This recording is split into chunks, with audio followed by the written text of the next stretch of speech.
curious which moments are universally remembered by all baby boomers. Today, we're bringing back 20 of those milestones that captured the essence of growing up as a boomer. From the tunes that defined a generation to the events that shaped the world, settle in for a voyage that will wrap you in warmth and nostalgia. And off we go. Back in the day, during the golden era of the 50s and 60s, soda fountains stood as the heart of American leisure, buzzing with life and the sweet aroma of syrup, where dreams shone as brightly as the countertops. These were the social theaters of everyday life, where rock and roll tunes set the stage for teenage dreams and family outings. Imagine a lively spot filled with laughter and treats like malted milkshakes and banana splits, all to the tune of a jukebox. Though fast food and changing tastes have overshadowed them, soda fountains, with their sense of community, nostalgia, and joy over simple pleasures like an ice cream soda, remain a cherished memory of simpler times. Deciding what to do with a book of S&H green stamps was a major decision. A new set of dishes? A toy guitar? This was a treasure hunt where the prize could be as grand as a new toaster or as whimsical as a garden gnome, all tucked away in the pages of a stamp book. It was a communal hobby, a shared endeavor that bridged generations, teaching lessons in patience and the joy of saving. Though the digital age has introduced more direct means of rewarding loyalty, the legacy of S&H green stamps endures, a testament to a time when loyalty was measured in stamps and rewards were a tangible slice of the American dream. Anyone remember watching The Pink Panther or the original Parent Trap from their car?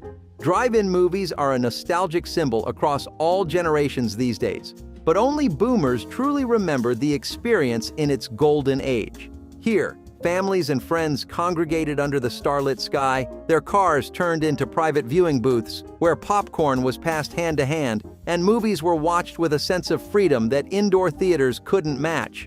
These venues were communal spaces where memories were made, where the first notes of a love story could begin against the backdrop of a Hollywood ending. Though the advent of home entertainment has led to their decline, the romance of drive-in theaters endures, a sweet note of nostalgia in the digital age's symphony. If you remember the 1960s frenzy known as Beatlemania as a first-hand participant, you're definitely a boomer.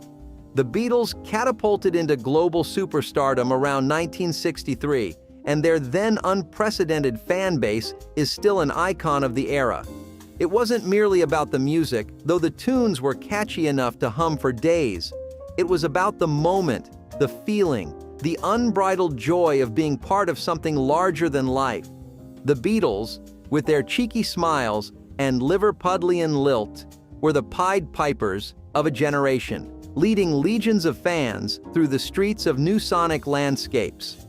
Their concerts were cathedrals of sound, where the air vibrated with the screams of fans and the promise of youth.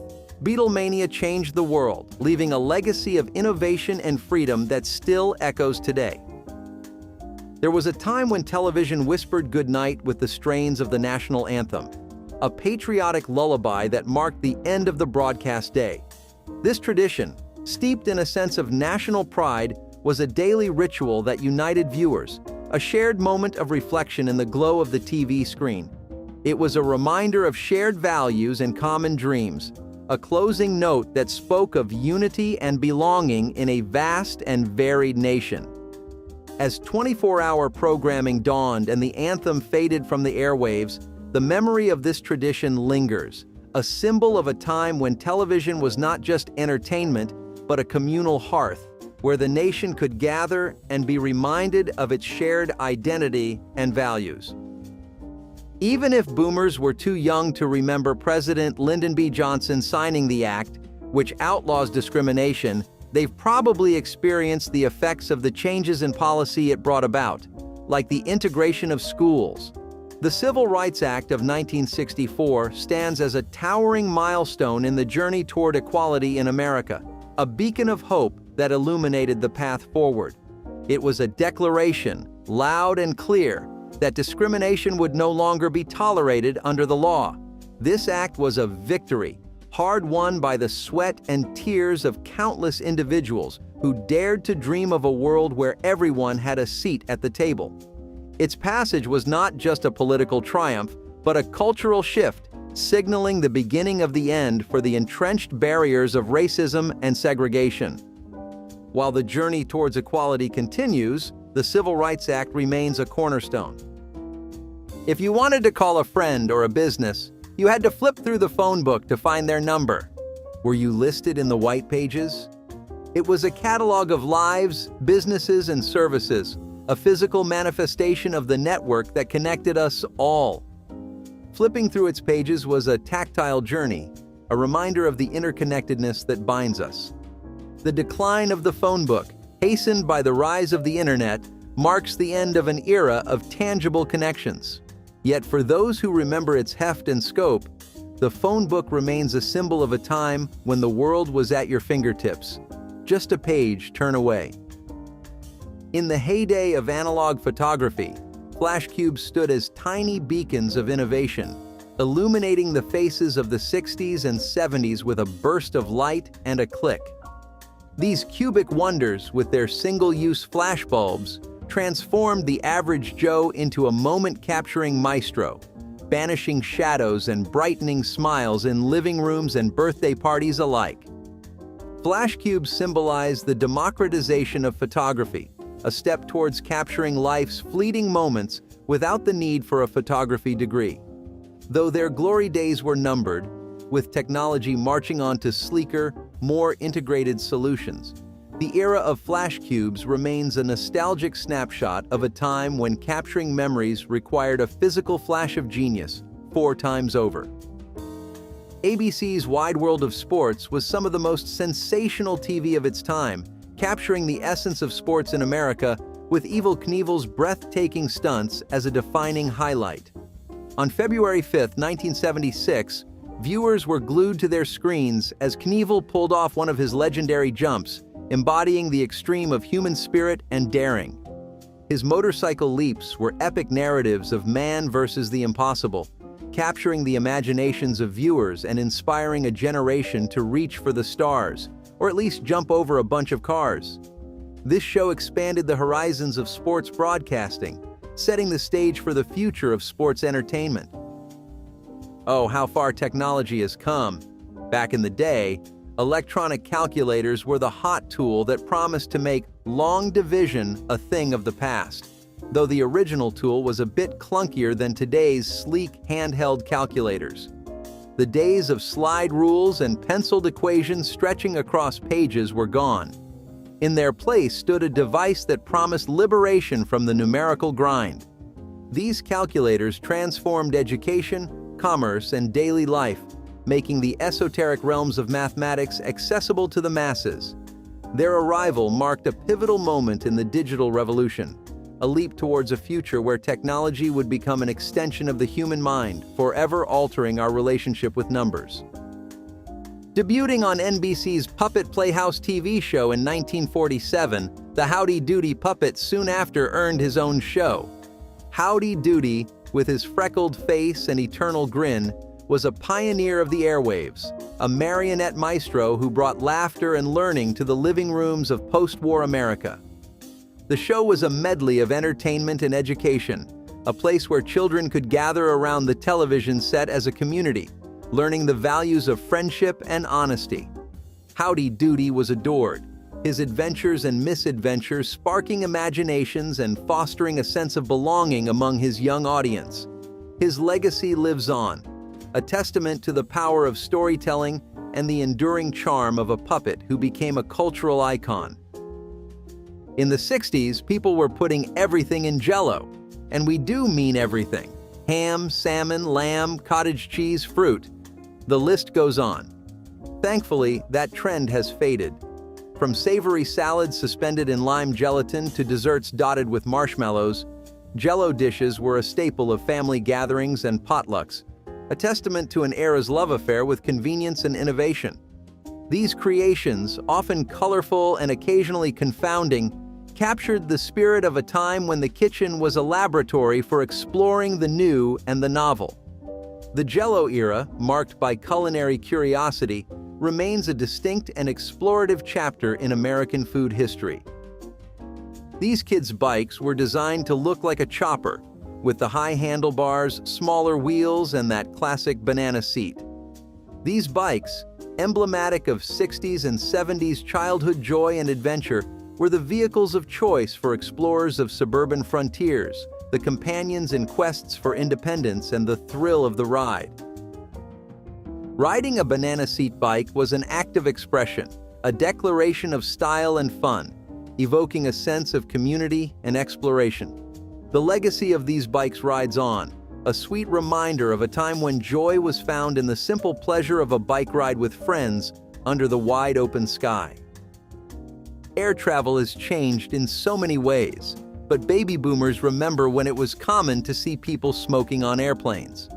This era is a hazy memory from a time when the skies were a little less friendly to the lungs.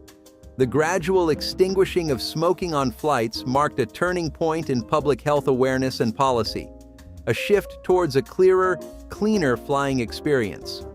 This transition mirrored a larger societal change, from acceptance to restriction of smoking in public spaces, highlighting evolving attitudes towards health and communal well-being. Today, the smoke-free cabin stands as a breath of fresh air, a testament to progress in the journey towards a healthier public sphere. Sure, the 2004 Disney movie Miracle gave younger generations a recap, but there was nothing like seeing the miracle on ice happen in real time as an adult. On February 22, 1980, the US hockey team did the unthinkable by beating the then untouchable Soviet Union team in the semifinals at the 1980 Winter Olympics in Lake Placid. It was a David versus Goliath tale that transcended the rink, igniting a flame of national pride and unity in a time of uncertainty. This was a declaration, a moment of sheer euphoria that reverberated beyond sport. Clipping baseball cards to bike spokes transformed ordinary bicycles into roaring motorcycles of the imagination, a simple pleasure that encapsulated the essence of childhood ingenuity. It made the most satisfying noise when you rode down the street really fast. This pastime was a rite of passage, where the value of a card was measured not in dollars, but in decibels.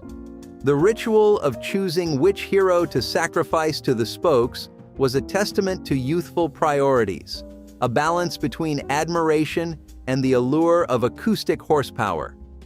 In this symphony of cardboard and rubber, a generation found joy, community, and the simple thrill of making their mark one ride at a time.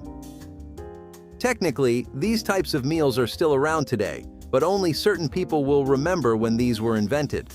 The first Swanson brand TV dinners consisted of a Thanksgiving meal of turkey, cornbread dressing, frozen peas, and sweet potatoes. Those iconic trays of compartmentalized comfort food were the heralds of a new era in American dining, mirroring the post-war shift towards convenience and the burgeoning TV culture.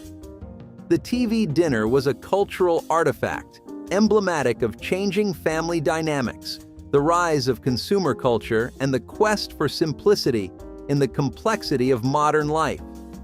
Despite nutritional critiques, TV dinners represent the evolving balance between convenience and home cooking.